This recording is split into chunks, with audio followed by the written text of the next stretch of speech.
સિદ્ધિભ્યઃ ઓમ નમઃ સિદ્ધિભ્યઃ ઓમ નમઃ સિદ્ધિભ્યઃ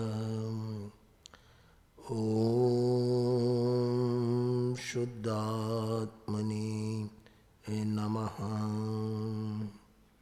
નમો અરહંતાણં નમો સિદ્ધાણં નમો આયર્યાણં નમો ઉવજ્જાયાણં નમો લોયી સવસાહણં એસ સુરાસરુમણુસિંધ વંદિદં દોદગાયિકં મલમ પ્ರಣમામિ વર્ધમાનં તિથં ધમ્મસ્કત્તારં સર્વવ્યાપિચિદ્રૂપ સ્વરૂપાય પરાત્મને સોપલબ્ધિ પ્રસિદ્ધાય જ્ઞાનાનંદાત્મને નમઃ. પ્રવચન સાર ગ્રંથાધિરાજ જ્ઞાન ગે પ્રજ્ઞાપન તત્વ અધિકાર અને અંતિમ ચરણમાં જ્ઞાન ગે વિભાગ વિશેષ અધિકાર એના અંતર્ગત 189 નંબરની ગાથા ગઈકાલે આપણે સંપન્ન કરી હતી. એમાં નિશ્ચય અને વ્યવહારનો અવિરોધ દર્શાવ્યો છે. એટલે બંને નયોનું કથન કઈ રીતે આ વિષયમાં પ્રયોગ થાય છે એની ચર્ચા કરી હતી. આત્મા પોતાના દરેક દ્રવ્ય પોતાના દ્રવ્ય ગુણ એટલે ગુણ પર્યાય પ્રણમે, પછી વિકારી હોય કે નિર્વિકારી, અને એનું કથન સ્વતંત્રપણે કરવું. એટલે દ્રવ્યનું પ્રણમન એ દ્રવ્યથી છે, પછી રાગનો કરતા આત્મા છે, સ્વતંત્રપણે રાગ કરે છે એમ કહેવું એ શુદ્રવ્ય નિરૂપણ અને નિશ્ચયને એનું કથન કહેવામાં આવે છે. અને આ આત્મા કર્મનો કરતા છે, કર્મનો છોડનાર, કર્મને ગણનાર છે. એમ બે દ્રવ્ય વચ્ચે આત્માને કર્મના વચ્ચે સંબંધ સ્થાપીને જે કથન કરે એ અશુદ્રવ્યનું કથન અને વ્યવહારનું કથન કહેવામાં આવે છે. એ ચર્ચા આપણે ગઈકાલે 189 નંબરની ગાથામાં જોઈ હતી. આજે પહેલાં 189 ગાથાની જયસેન સ્વામીની ટીકા છે એ થોડું જોઈ લઈશું અને ત્યારબાદ 190 નંબરની ગાથા ઉપર પ્રયાણ કરીશું. એ પહેલાં ગાથાનો પાઠ કરી લઈએ. એસો બંધ સમાસો જીવાણામ નિશ્ચયેણ નિદિઠ્ઠો અર્હંતે હિમ જદીણમ વ્યવહારો અન્નહા બણિદો. એસ બંધ સમાસો જીવાનામ નિશ્ચયેન નિર્દિષ્ટઃ અર્હદ્ભ્યર્થિનામ વ્યવહારો અન્યથા બણિતઃ. અજીવ કેરા બંધનો સંક્ષેપ નિશ્ચય બાકીયો અર્હંત દેવે યોગીને વ્યવહાર અન્ય રીતે કહ્યો. જયસેન સ્વામીની ટીકા જે મારે મેન ખાસ બતાવવું છે, આખું તો નહીં વાંચ્યું. પેજ નંબર છે 213. અહીં પ્રશ્ન થાય છે કે રાગાદિકને આત્મા કરે અને આત્મા ભોગવે. આવી ગયો? એવા લક્ષણવાળો નિશ્ચયને કહ્યો તે ઉપાદેય કઈ રીતે છે? આની ચર્ચા આપણે ગઈકાલે ઘણી ગુરુદેવશ્રીના પ્રવચનના આધારે દ્વિવેદની સાર અને પ્રવચન સુધા એ બંનેના આધારે જોઈ હતી. આમાં થોડો ટચ અલગ છે. તેનો ઉત્તર કહે છે રાગાદિકને આત્મા જ કરે છે અને દ્રવ્ય કર્મને નથી કરતો. રાગાદિ જ બંધના કારણ છે. આવું જ્યારે જીવ જાણે ત્યારે રાગ દ્વેષ આદિ વિકલ્પ જાળને છોડીને રાગાદિના વિનાશ માટે નિઃશુદ્ધાત્માની ભાવના કરે છે અને તેનાથી રાગાદિકનો વિનાશ થાય છે. અને રાગાદિકનો વિનાશ થવાથી આત્મા શુદ્ધ થાય છે. એટલા માટે પરંપરાથી શુદ્ધાત્માનો સાધક હોવાને કારણે આ અશુદ્ધ નહીં પણ એટલે અશુદ્ધ નહીં કહો, નિશ્ચય નહીં કહો, આ બધું એકાર છે. પણ ઉપચારથી શુદ્ધ નહીં કહેવામાં આવે છે. શું કહેવા માગે છે? પરંપરા શબ્દ વાપર્યો. એટલે આત્માની પર્યાયમાં જે મોહ રાગ દ્વેષના પરિણામ થયા, એ પરિણામ કોઈ જડને કારણે, કોઈ પરદ્રવ્યને કારણે, કોઈ કર્મના ઉદયને કારણે થયા નથી.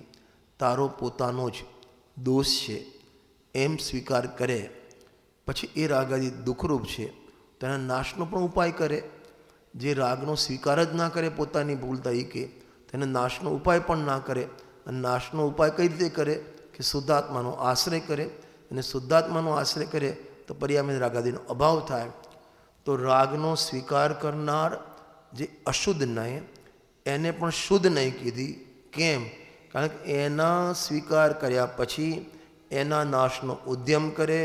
નાશનો ઉદ્યમ કરે તો શુદ્ધ દ્રવ્યની દ્રષ્ટિ કરે, અને એ દ્રષ્ટિ કરતાં પર્યાયમાં રાગાદી ભાવનો નાશ થાય અને પર્યાયમાં શુદ્ધતા પ્રગટ થાય. તો આને પરંપરા, એ રાગને સ્વીકાર કરવાવાળી અશુદ્ધ નહીંને આ ગાથામાં શુદ્ધ નહીં કીધું.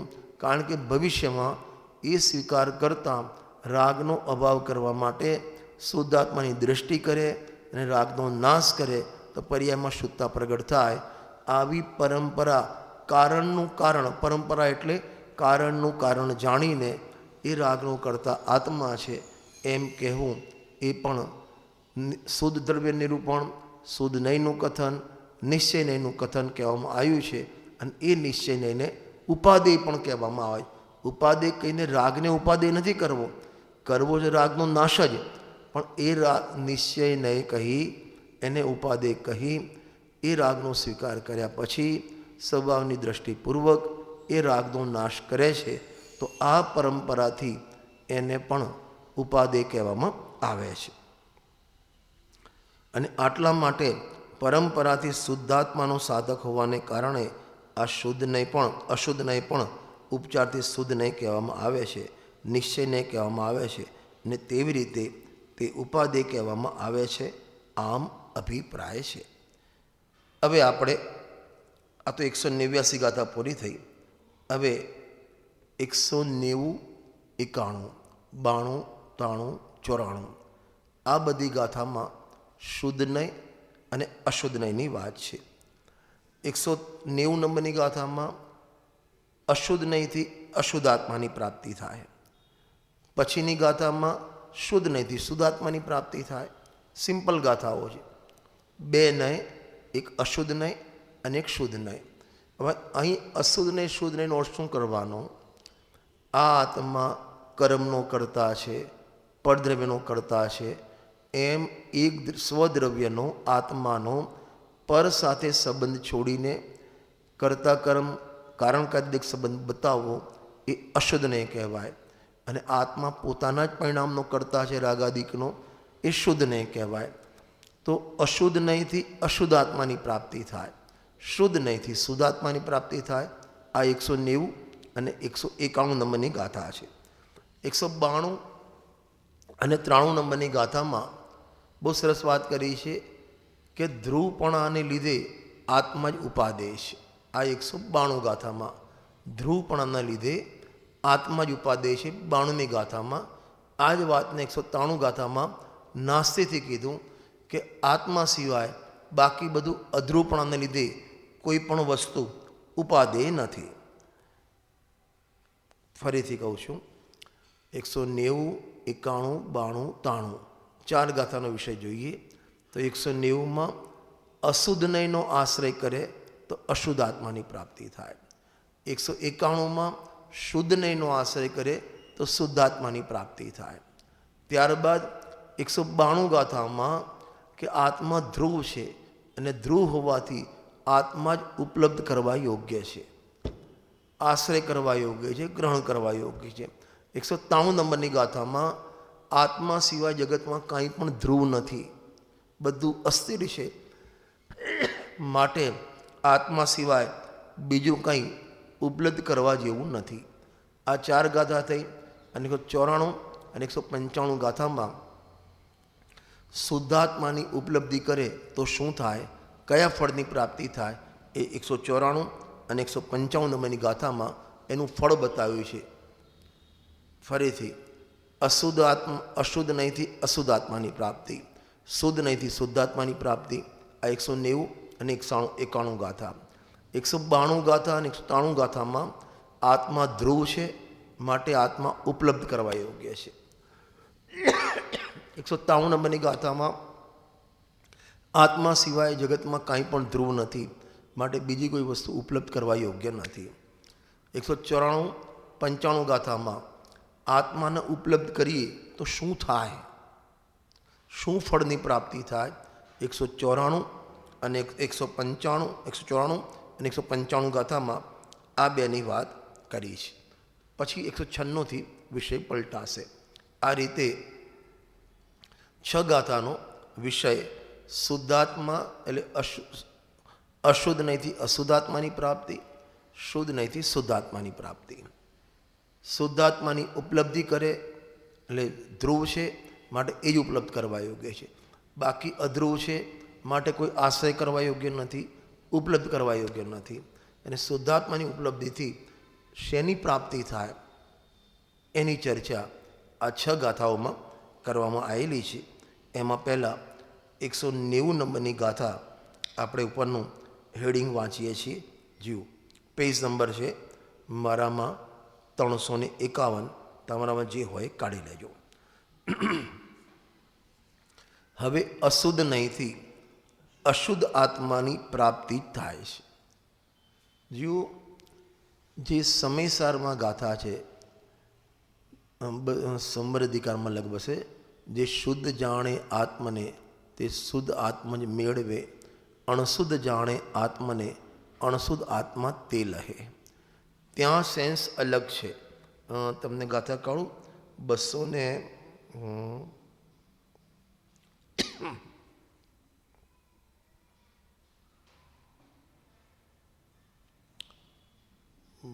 ને કઈ ગાથા છે? 6 નંબરની ગાથા છે ના. જે શુદ્ધ જાણે આત્મને તે શુદ્ધ આત્મા જ મેળવે, અણશુદ્ધ જાણે આત્મને અણશુદ્ધ આત્મા તે લહે. ગાથા નંબર 1 મિનિટ યાદ આવે તો જોઈ લઉં.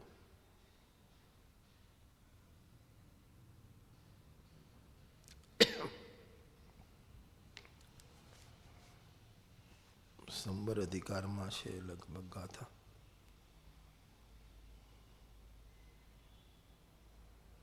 હમ 186 નંબરની ગાથા છે, સંબર અધિકારમાં નીકળશે. જુઓ, જે શુદ્ધ જાણે આત્મને તે શુદ્ધ આત્મજ મેળવે, અણશુદ્ધ જાણે આત્મને અણશુદ્ધ આત્મા તે લહે. સમજો ધ્યાનથી.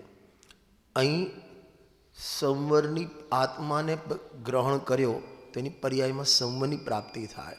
કારણ કે આત્મા શુદ્ધ છે એનું લક્ષ્ય કરે તો એને પર્યાયમાં સંવરની પ્રાપ્તિ થાય. અને આત્માને રાગી દ્વેષી માને, રાગનો કરતા માને તો એને અશુદ્ધ આત્માની પ્રાપ્તિ થાય, પર્યાયમાં અજ્ઞાનની પ્રાપ્તિ થાય. અહીં સંબર અધિકારમાં ત્રિકાળી દ્રવ્ય રાગથી રહિત એને શુદ્ધ કીધો, અને રાગથી સહિત માનવું એને અશુદ્ધ કીધો સંવર અધિકારમાં. જ્યારે આપણે જે વિષય ચાલે છે એમાં રાગનો કરતા આત્મા એ શુદ્ધ દ્રવ્ય નિરૂપણ અને કર્મનો કરતા આત્મા એ અશુદ્ધ દ્રવ્ય નિરૂપણ, આ 2 ટ્રેક અલગ છે. તો અહીં જે આપણે 190 નંબરની ગાથા છે તેમાં અશુદ્ધ નહીં કોને કહેવો કે 2 દ્રવ્યને મિક્સ કરીને કથન કરે. અશુદ્ધ નહીં કહો, વ્યવહાર નહીં કહો, અસદબુદ્ધ વ્યવહાર નહીં કહો, આ બધું એકાર છે. બરાબર? તો આત્માએ કર્મ બાંધ્યા, આત્માએ કર્મ છોડ્યા, કર્મના ઉદયથી રાગ થયો, આત્માના વિશુદ્ધ પરિણામથી ત્યાં ઉત્કર્ષણ અપકર્ષણ થયું, અથવા આત્માએ ઉત્કર્ષણ કર્યું, આત્માની સ્થિતિ ઘટાડી, આત્માની સ્થિતિ વધારી, આ બધા કથન અસદબુદ્ધ વ્યવહારને ન કહો કે અશુદ્ધ દ્રવ્ય નિરૂપણ કહો અથવા અશુદ્ધ નહીં કહો, આ બધું એકાર છે. હવે અશુદ્ધ નહીંથી અશુદ્ધ આત્માની પ્રાપ્તિ થાય. અશુદ્ધ આત્માની પ્રાપ્તિ થાય એટલે અહીં શું લેવાનું છે? અહીં અશુદ્ધ નહીં એટલે વ્યવહાર નહીં, અને એમાં પણ અસદભૂત વ્યવહાર નહીં. કર્મનો કરતા કહેવો, આત્માએ કર્મ બાંધ્યા, આત્માએ કર્મ છોડ્યા, એ તો તમારો સમજો અનુપચરિત અસદભૂત વ્યવહાર થઈ ગયો. પછી આ શરીર મારું, હું ગોરો, હું કાળો, એ પણ અનુપચરિત અસદભૂત વ્યવહાર નહીં. અને આ મારી દીકરી, આ મારું મકાન, આ મારું ગાડી, આ મારી વાડી, આ મારો પરિવાર, એ ઉપચરિત અસદભૂત વ્યવહારનું કથન. એમાં કોઈ દોષ નથી, એ તો ભગવાને નહીં કીધી છે, પણ એને સાચું માની લીધું. ભરત મહારાજ 96,000 રાણી અસદભૂત વ્યવહારનું કથન હતું, અશુદ્ધ નહીંનું કથન હતું. પણ એને સાચું માને તો એને અશુદ્ધ આત્માની એટલે અજ્ઞાનની પ્રાપ્તિ થાય. અહીં અશુદ્ધ નહીંથી અશુદ્ધ આત્માની પ્રાપ્તિ થાય. એટલે કે વ્યવહારના કથનમાં હતા, વ્યવહારના કથન હતા, ઉપચારના કથન, અને એમાં એ સાચા માની લે તો એમાં એકત્વ, મમત્વ, કર્તત્વ અને ભોક્તત્વ મિથ્યા માન્યતા કરે તો એને કે અશુદ્ધ આત્માની પ્રાપ્તિ થાય. આ અશુદ્ધ આત્મા એટલે પર્યાયમાં મિથ્યાત્વ ઊભું કરે, એને અશુદ્ધ આત્મા કીધો. જુઓ, પહેલાં ગાથાનો પાઠ કરીએ અને ત્યારબાદ ચર્ચા આગળ વધારીશું આપણે. ણચયદિજો દુમમત્તિમ અહમ મમેદમ તે દેહણ દવિણેશુ સોસામન્નમ ચત્તા પડિવન્નો હોદિ ઉમ્બગ્ગમ ન તજત્યજતિ યસ્તુ મમતામહમ મમેદમિતિ દેહદ્રવિણેશુ સશ્રામણ્યમ ત્યક્ત્વા પ્રતિપન્નો ભવત્યુન્માર્ગમ. હું આ અને આ મારું એ મમતાન દેહધને તજે, તે છોડી જીવ શ્રામણ્યને ઉન્માર્ગનો આશ્રય કરે. હું આ અને આ મારું, આ હું આ એ કહેવાય મમત્વ, આ મારું એ કહેવાય હું આ એ કહેવાય એકત્વ, આ મારું એ કહેવાય મમત્વ. આવું માનવું એને એકત્વ કહેવાય. આ મારું અથવા હું એમ કહેવું એ વ્યવહાર નહીં. એમ કહેવું, એમ બોલવું એ વ્યવહાર નહીં. જીવ દેહ બંને એક છે, વ્યવહાર નહીંનું કથન. આ ત્યાં સુધી વાંધો નથી, પણ વ્યવહાર નહીંના કથનને સત્યાર્થ માની લે અને પોતાને દેહ રૂપે માની લે, એને કહેવાય આ હું, આ મારું. જે 19 સ્તંભની ગાથા સમયસારની, 20 સ્તંભની ગાથા, 21 સ્તંભની ગાથા, નો કર્મ કર્મે હું, હુમા વળી કર્મને નો કર્મ છે. એ બુદ્ધિ જ્યાં લગી જીવની, અજ્ઞાની ત્યાં તે. અજ્ઞાની કહો કે અશુદ્ધ આત્માની પ્રાપ્તિ કહો, એક અર્થ છે. અને તકલીફ ક્યાં થઈ કે વ્યવહારના કથનને એને સત્યાર્થ માની લીધા. વ્યવહારના કથન હતો વ્યવહાર, હતો ઉપચાર, હતો આરોપ, અને એને અનારોપિત કથન નિશ્ચયના પરમાર્થ માની લીધા. ત્યાં ભાંજગળ ઊભી થઈ. હું આ અને આ મારું. This is my body. I have 2 hands. I have 2 legs. I have a nose. I have. મારું મારું મારું. બરાબર. હું આ, હું રજનીભાઈ અને આ મારો પરિવાર. હું પંડિતજી અને આ મારા શ્રોતા. હું વક્તા અને આ મારા શ્રોતા. બંનેમાં ભલ. હતો તું જ્ઞાતા, માન્યો વક્તા. હતો તું જ્ઞાતા અને માન્યો રજનીભાઈ. હતો તું એકલો, એકાકી એકત્વ લઈએ તો હતો એકલો.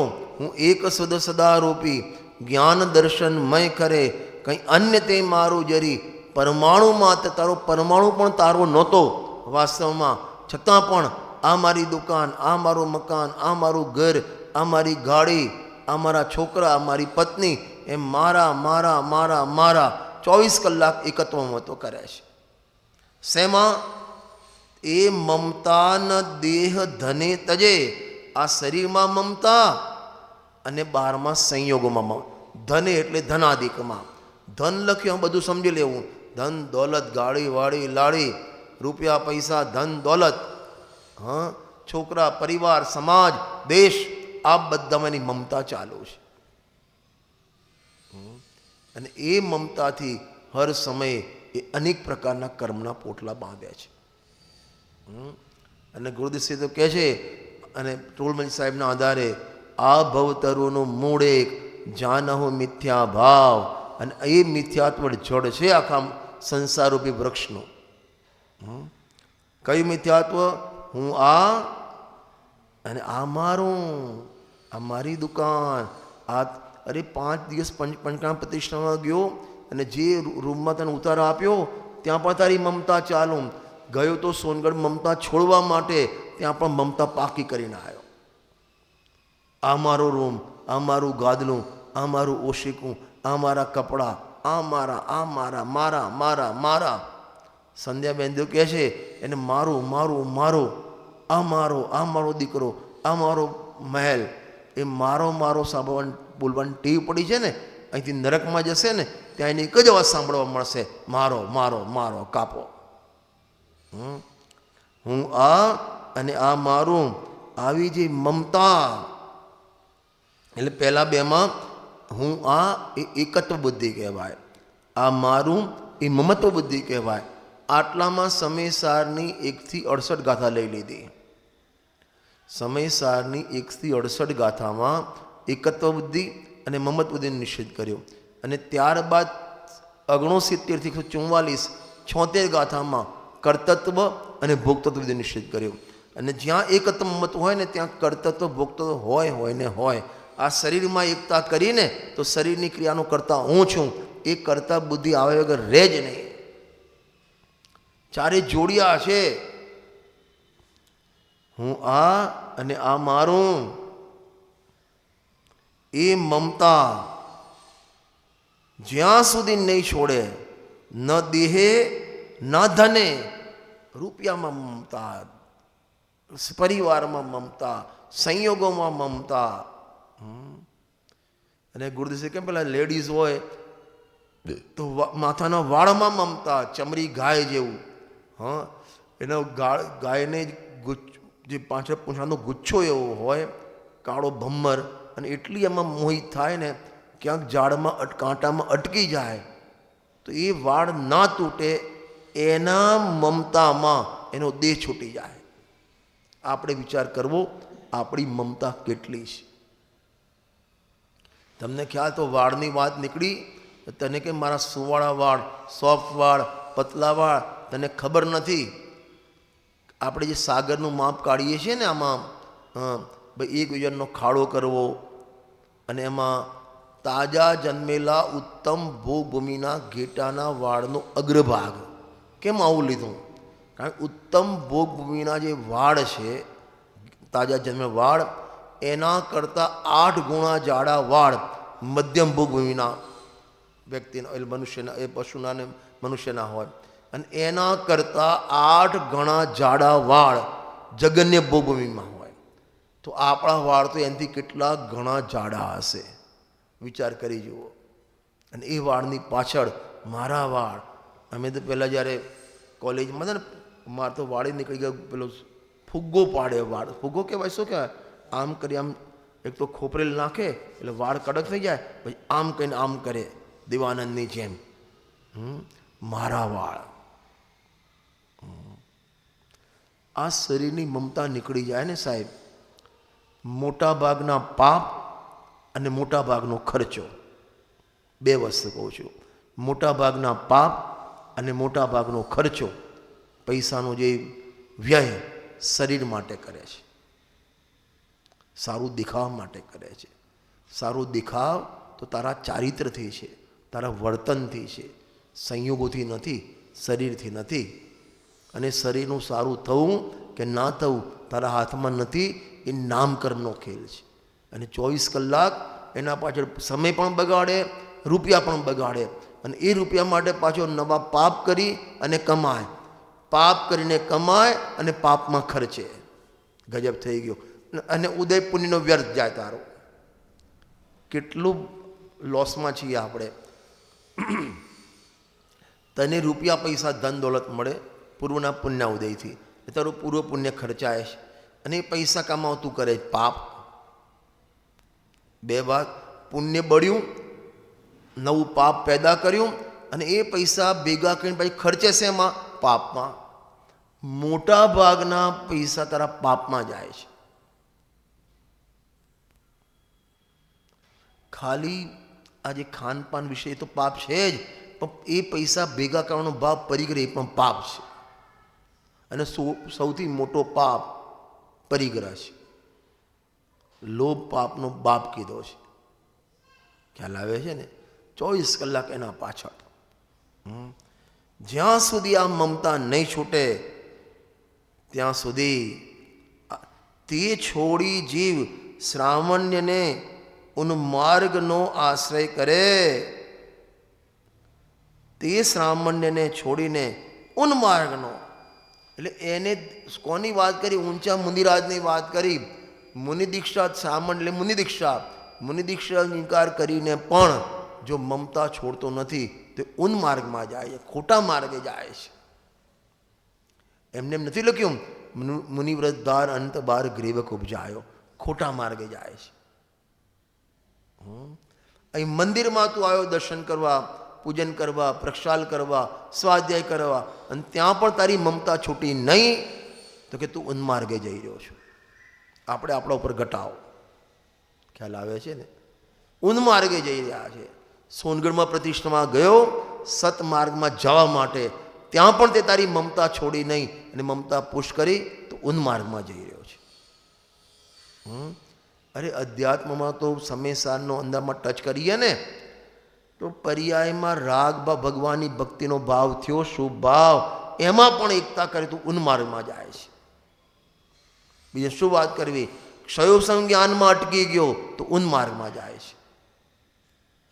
જીનવાણી મળી, જે જીનવાણી સંસાર સાગર તારવા, જીનવાણી છે નૌકાબલી, જ્ઞાની સુકાની મળ્યા વિના એ નાવ પણ તારે નહીં.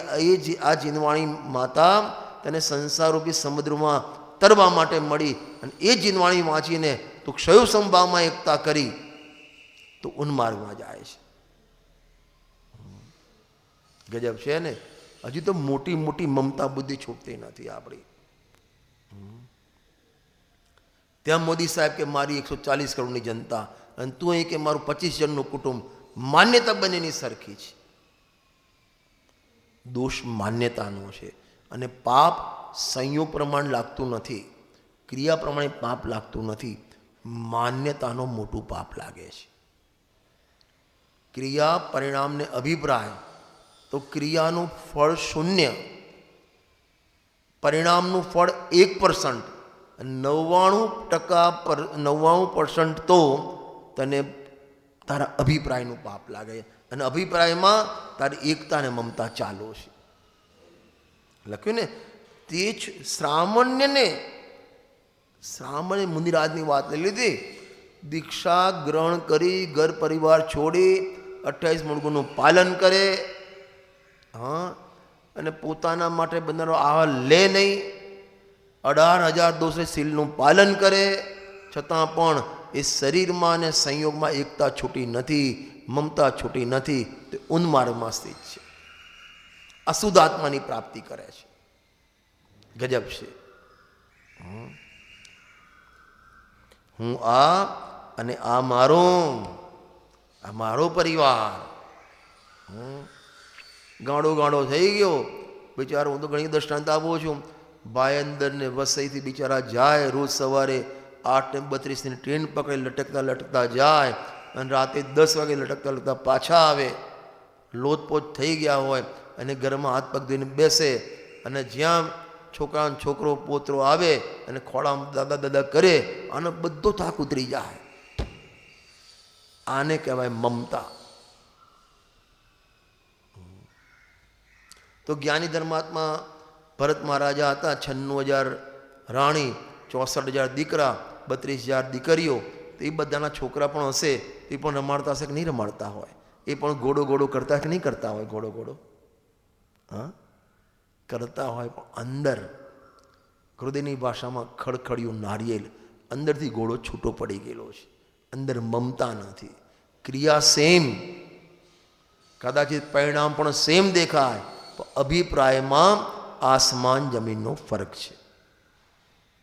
અને એટલા માટે ત્યાં નિજરા અધિકારમાં ત્યાં જ્ઞાની ધર્માત્મા લખ્યું, સેવે છતાં નથી સેવતો, અણસેવક સેવક બને, પ્રાકરણ તણી ચેષ્ટા કરે, પ્રાકરણિક નહીં બને. બધી જ ક્રિયા, બધી જ બોલચાલ સેમ આપણા જેવી જ હોય, ફરક અભિપ્રાયનો છે. કોઈ આત્મા સિવાય કોઈને પોતાનું માનતો નથી. અને માનતો નથી ને ત્યારે અંદરથી અવાજ આવે, લાખો વર્ષો તક જીવું યા મૃત્યુ આજે આજ આવે. આવી નિડરતા આવે. ખ્યાલ આવ્યો ને? જો હું આ અને આ મારું, એ મમતા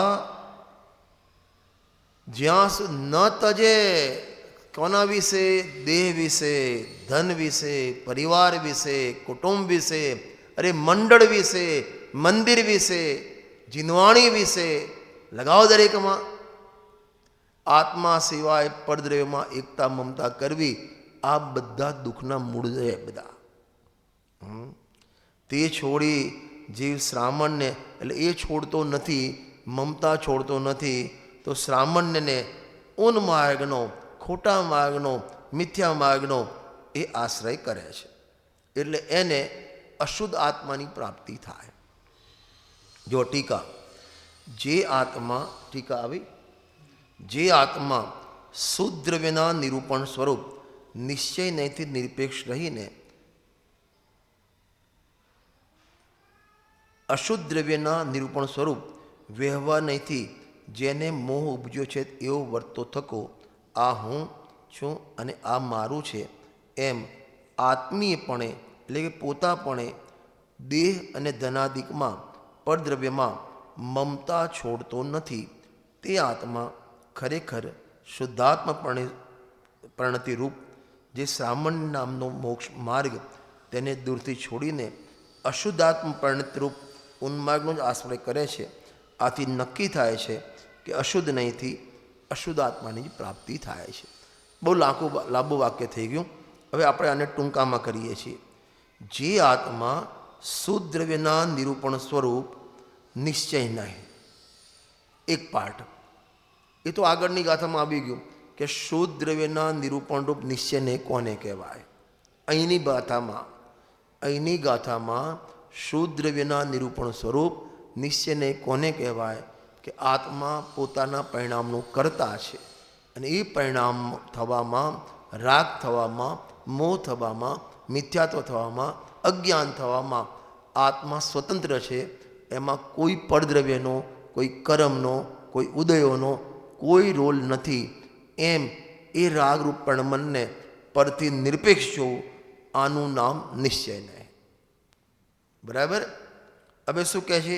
એવા નિશ્ચયથી નિરપેક્ષ રહીને અને અશુદ્ધ નિરૂપણ સ્વરૂપ વ્યવહાર નહીંથી જેને મોહ ઉપજ્યો છે. વ્યવહાર નહીંથી મોહ કઈ રીતે ઉપજે? વ્યવહાર નહીંથી મોહ ઉપજે. વ્યવહાર નહીં તો જ્ઞાની ધર્માત્માને હોય છે, એનાથી મોહ કઈ રીતે ઉપજે?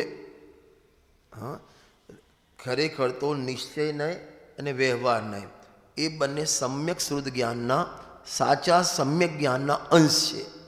તો વ્યવહાર નહીંથી મોહ કઈ રીતે ઉપજે? લખ્યું ને, વ્યવહાર નહીંથી જેને મોહ ઉપજ્યો. વ્યવહાર નહીંથી મોહ કઈ રીતે ઉપજે? મારો એ પ્રશ્ન છે. બોલો. અને વ્યવહાર નહીંથી મોહ ઉપજે ને તો જ્ઞાની ધર્માત્માને ચોથા ગુણસ્થાને, પાંચમા ગુણસ્થાને, છઠ્ઠા ગુણસ્થાને વ્યવહાર નહીં છે, તો એને પણ મોહ ઉપજવો જોઈએ. અહીં લખ્યું છે વ્યવહાર નહીંથી જેને મોહ ઉપજ્યો છે. અહીં વ્યવહાર નહીં કયો છે? કોને વ્યવહાર નહીં કીધો?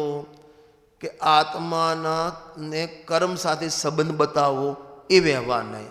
આત્માએ કર્મ બાંધ્યા, આત્માએ કર્મ છોડ્યા, આત્માએ કર્મ ગ્રહણ કર્યા, કર્મના ઉદયથી આમ થયું, આવા જે આત્માને કર્મને ભેગા કરીને કથન કરવું જે મોક્ષમાં પ્રકાશમાં 7મા અધિકારમાં લખ્યું, વ્યવહાર નહીં સ્વદ્રવ્ય પરદ્રવ્ય વા તેમના ભાવોને વા કારણ કાર્યાદિકને કોઈને કોઈમાં મેળવીને કથન કરે છે એ વ્યવહાર નહીં. બરાબર. તો એ અશુદ્ધ દ્રવ્ય નિરૂપણ છે, કારણ કે બેને ભેગા કઈ રીતે કથન કર્યું. તો અશુદ્ધ દ્રવ્ય નિરૂપણ કરવું, વ્યવહાર નહીંથી કહેવું, એમાં કોઈ દોષ નથી. ભગવાને આ નહીં બતાવી છે, તો પછી મોહ કેમ ઉપજ્યો? મારો પ્રશ્ન આ છે. વિચારો. અહીં બંને નહીંનું કથન કર્યું. આત્મા શુદ્ધ દ્રવ્યના નિરૂપણ શુભ નિશ્ચય નહીં અને અશુદ્ધ દ્રવ્યના નિરૂપણ વ્યવહાર નહીં. અને એ વ્યવહાર નહીંથી મોહ ઉપજ્યો. હવે બધા નથી ઉપજ્યો. જેને વ્યવહાર નહીંથી જેને મોહ ઉપજ્યો, જેને એટલે કોને? બધા નથી ઉપજતો. કોને ઉપજ્યો મોહ? કે નિશ્ચય નથી નિરપેક્ષ રહી ગયો. વ્યવહાર નહીંના કથન વખતે પણ એને નિશ્ચય એનો ખ્યાલ નથી. નિરપેક્ષ એને મગજમાં લીધો નહીં. પ્રેરે જે પરમાર્થને તે વ્યવહાર સંબંધ એને વ્યવહારનું વાક્ય તો ગ્રહણ કર્યું, પણ નિશ્ચય એનું કથન જે હતું કે એક દ્રવ્ય દ્રવ્યનું છે જ નહીં, બે દ્રવ્યથી અત્યંત અભાવની મોટી વજ્ર દિવાલ છે, એ નિશ્ચયની વાત જેને ખબર નથી અને એકલી વ્યવહારની વાત સાંભળી તો એને વ્યવહારને પરમાર્થ માની લીધો અને એને મોહ ઉપજે. વ્યવહાર નયના કથનથી મોહ ના ઉપજે, પણ એ વ્યવહાર નયનું કથન નિરપેક્ષ રાખ્યું. કોનાથી? નિશ્ચય નહીંથી. એટલે નિશ્ચય નહીંનું એને ભાન ના રહ્યું. હા, જો ફૂટનોટ નિશ્ચય નિરપેક્ષ એટલે નિશ્ચયને પ્રત્યે ઉપેક્ષાવાળો, નિશ્ચય પ્રત્યે બેદરકાર, નિશ્ચયને એને નહીં ગણતો, એટલે એને નિશ્ચયની ખબર જ નથી. શાસ્ત્રમાં લખ્યું છે કે જો હું તમને બતાવું ગાથા 27 નંબરની ગાથા કાઢો, જી દેહ બંને એક છે, વ્યવહાર નહીંનું કથન. આ પણ બાપુ નીચે વાત ને, પણ નિશ્ચયથી બંને એક નથી. હંમેશા એક વસ્તુ જીવન મોક્ષ નયના કથનમાં સાપેક્ષ નયા મિથ્યા નિરપેક્ષ નયા મિથ્યા, સાપેક્ષ નયા સમ્યક. હા, મેં બીજી અપેક્ષા તમારા મગજમાં હોવી જ જોઈએ. નિશ્ચય નહીંનું કથન કરો એ વખતે પણ તમારા જ્ઞાનમાં વ્યવહાર નહીં કથન હોવું જોઈએ, અને વ્યવહાર નહીંનું કથન કરો એ વખતે પણ તમારા જ્ઞાનમાં નિશ્ચયનું કથન હોવું જોઈએ. નિશ્ચયનું સ્વરૂપ મગજમાં હોવું જોઈએ. ખ્યાલ આવ્યો ને? પછી મુખ્ય ગૌણ કરે અલગ વસ્તુ છે. કોઈ વખત તમે નિશ્ચયને મુખ્ય કથન કરો, કોઈ વખતે વ્યવહારને મુખ્ય કથન કરો, પણ વ્યવહાર છે જ નહીં અથવા નિશ્ચય છે જ નહીં તો એ નહીં મિથ્યા થઈ ગયો. ખ્યાલ આવે છે ને? એટલા માટે ગુરુદેવશ્રી 11મી ગાથામાં લખે છે ને, વ્યવહારને ગૌણ કરીને અવતાર છે, અભાવ કરીને નહીં. છે વ્યવહાર નહીં પણ છે અને એના વિષયો પણ છે, પણ અત્યારે અમે એની વાત કરતા નથી, એને ગૌણ રાખ્યો છે. તો અહીં વ્યવહાર નહીંથી મોહ નથી ઉપજતો, પણ વ્યવહાર નહીંના કથનને સત્યાર્થ માની લીધો. અને સત્યાર્થ કેમ માન્યો? કે નિશ્ચયથી નિરપેક્ષ રહ્યો એટલા માટે. એટલે એના માઇન્ડમાં નિશ્ચયની વાત ખબર નથી. તો જે વ્યવહારની વાત આવી એ વ્યવહારને જ પરમાર્થ માની લીધો. અને વ્યવહાર કયો હતો? કે આત્માએ કર્મ બાંધ્યા, ગાતે કર્મ જે નાશ કરી, પાયો કેવલ જ્ઞાન. આ વ્યવહાર નહીંનું કથન હતું. અને જો તમારા મગજમાં નિશ્ચય ના હોય કે આત્મા અલગ છે, કર્મ અલગ છે, બે દ્રવ્ય વચ્ચે કરતા કર્મ હોય નહીં, આ નિશ્ચયનું કથન મગજમાં નથી, સ્વરૂપ ખ્યાલમાં નથી, તો એ નિરપેક્ષ નિશ્ચયથી નિરપેક્ષ જેટલા પણ વ્યવહારના કથનમાં તું એકતા કરીશ તેને મોહ ઉત્પન્ન થશે. વ્યવહાર નહીંથી જેને મોહ ઉપજ્યો છે. હવે આ શોર્ટ કથન છે. વ્યવહાર નથી જેને મોહ ઉપજ્યો છે એટલે કયા? એક તો જેને, કોને? કે જે નિશ્ચયથી નિરપેક્ષ એને, બધાને નહીં. જ્ઞાની ધર્માત્મા વ્યવહારનો પ્રયોગ કરે છે, જીનવાણીમાં વ્યવહારનો ઉલ્લેખ છે, આચાર્યએ વ્યવહારના એના કથન કર્યા છે, વ્યવહારના ભેદ બતાવ્યા છે. અરે ભગવાને દિવ્યધ્વનિમાં વ્યવહારની વાત કરી છે, એમને કોઈ પ્રોબ્લેમ નથી. પણ નિશ્ચયથી નિરપેક્ષ રહ્યો એટલે વસ્તુનું સ્વરૂપ જેવું છે એવું ખ્યાલમાં નથી, ત્યાં તને લોચો આવશે. વ્યવહાર નહીંથી જેને મોહ ઉપજ્યો છે. હવે આ હું ઘણી વખત દ્રષ્ટાંત આપું છું ને, આ શોર્ટ કથન છે. વ્યવહાર નહીંથી જેને મોહ ઉપજ્યો છે નથી. હું ઘણી વખત દ્રષ્ટાંત આપું છું, બનાવેલું રૂપક બનાવેલું દ્રષ્ટાંત. હું કોઈના ઘેર જમવા ગયો, લગભગ 12:30 થઈ ગયા હતા. પ્રવચન કરવા બહાર જઈએ ને એ વખતે, પછી એને કીધું, એમના ઘરે ગયા, પાણી પીધું, બેઠા. હું ઘડિયાળ જોતો હતો, કારણ કે આગળ દિવસનું એકાસણ હતું. તો પછી જેમના ઘરે જમવા ગયા, એમને કીધું, બેસાડો પંડિતજીને જમવા. તો અંદરથી લેડીઝનો અવાજ આવ્યો, બસ 2 મિનિટ, પંડિતજીની ચટણી બનવાની બાકી છે. હવે આ શોર્ટ કથન કહેવાય. હું ઊભો થઈ ગયો કે કેમ? ભાઈ મારી ચટણી નથી બનાવી. એટલે કે તમે પંડિતજી સમજ્યા નહીં, આ શોર્ટ કથન કર્યું છે. તમારા માટે મરચાની ચટણી, તો એને કહેવાય પંડિતજીની ચટણી. એમ વ્યવહાર નહીંથી જ એને મોહ ઉપજ્યો છે. એટલે વ્યવહાર નહીંથી એટલે કે એ વ્યવહારને પરમાર્થ માન્યો. અને પરમાર્થ ક્યારે માન્યો? કે નિરપેક્ષ નિશ્ચયથી નિરપેક્ષ રહ્યો તો વ્યવહારને પરમાર્થ માન્યો. વ્યવહારને પરમાર્થ માન્યો, 2 દ્રવ્યને એક માન્યા, અને એક માન્યા તો એને મોહ ઉત્પન્ન થયો.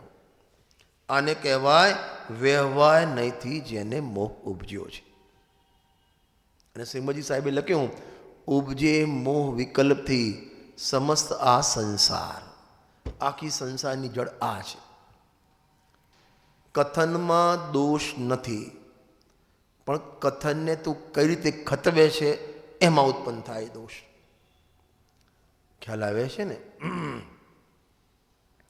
વ્યવહાર નહીંથી જેને મોહ ઉપજ્યો છે, અને એ મોહ ઉપજે તો એનું વર્તન આવે, એની ભાષા આવે, એની પરિણતિ, એની માન્યતા કેવી આવે? આ હું છું, આ મારું છે. એ જ વ્યવહારને કથન પરમાર્થને પહોંચાડવામાં નિમિત્તભૂત હતા. પ્રેરે જે પરમાર્થને તે વ્યવહાર સંબંધ, છતાં પણ એ વ્યવહારને પરમાર્થ માન્યો, ઉપર તે મોહ પુષ્ટ કર્યો. એટલા માટે ત્યાં નય ચક્રમાં લખ્યું, આ નય ચક્રની તલવાર છે, ડબલ ધારવાળી તલવાર છે.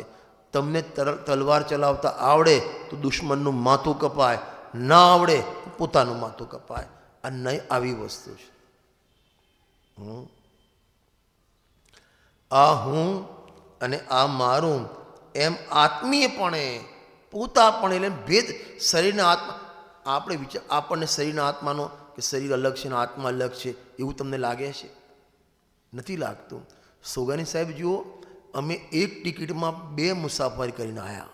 અરે આવું સાહેબ? એટલે 2 એટલે એક આત્મા અને એક શરીર. બોલો, એ વખતે પણ 2 ભિન્ન દેખાય છે. અને ટ્રેનમાં બેઠા એક લેટર લખે છે, અમે એક ટિકિટમાં 2 મુસાફરી કરીને આવ્યા છીએ.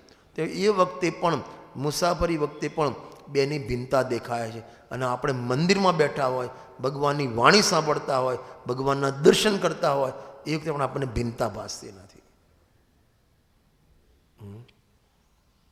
હું આ અને આ મારું એમ આત્મીયપણે દેહ ધનાદિક પરદ્રવ્યમાં મમતા જ્યાં સુધી છોડતો નથી.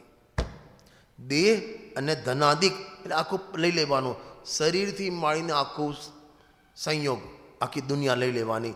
એમાં મમતા અને એકત્વ હોય ત્યાં જ મમત્વ હોય, અને મમત્વ હોય ત્યાં કરતા બુદ્ધિ અને ભોગતા બુદ્ધિ આયા વિના રહે જ નહીં. હું સારું બોલ્યો, હું સારું ગાઉં છું, હું સારું પ્રવચન કરું છું, મૂળ ભાંજગઢ શરીરમાં એકતા છે. અને એટલા માટે 12 બામનામ લખ્યું, જહાં દેહ અપની નહીં તહાં ન અપના કોઈ. આ કે દેહ મારો એટલે આ બધું મારું. ભગવાન કે દેહ તારો નહીં, તારું કોઈ નહીં. આખી આસમાન જમીનની માન્યતાઓ ફરક છે. મમતા છોડતો નથી તે આત્મા ખરેખર શુદ્ધાત્મા પરિણત રૂપ સામાન્ય. આ સામાન્ય લક્ષણ બતાવ્યું, મુનિરાજનું લક્ષણ બતાવ્યું. શુદ્ધાત્મ પ્રણતિ, આત્માને જે પ્રણતિ લપેટાઈ ગયેલી છે, આત્માને જે પ્રણતિ ફાટ અંદર લપેટાઈ ગયેલી છે, એને સામાન્ય કહેવાય.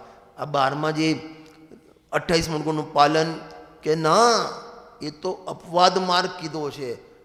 ઉત્સર્ગ માર્ગ તો શુદ્ધ પ્રણમવું એ મોક્ષ માર્ગ એટલે મુનિ માર્ગ કહેવામાં આવે છે એની ચર્ચા આપણે નેક્સ્ટ પીરિયડમાં કરશું. સહજાનંદી શુદ્ધ સ્વરૂપી અવિનાશી હું આત્મ સ્વરૂપ. સહજાનંદી શુદ્ધ સ્વરૂપી અવિનાશી હું આત્મ સ્વરૂપ.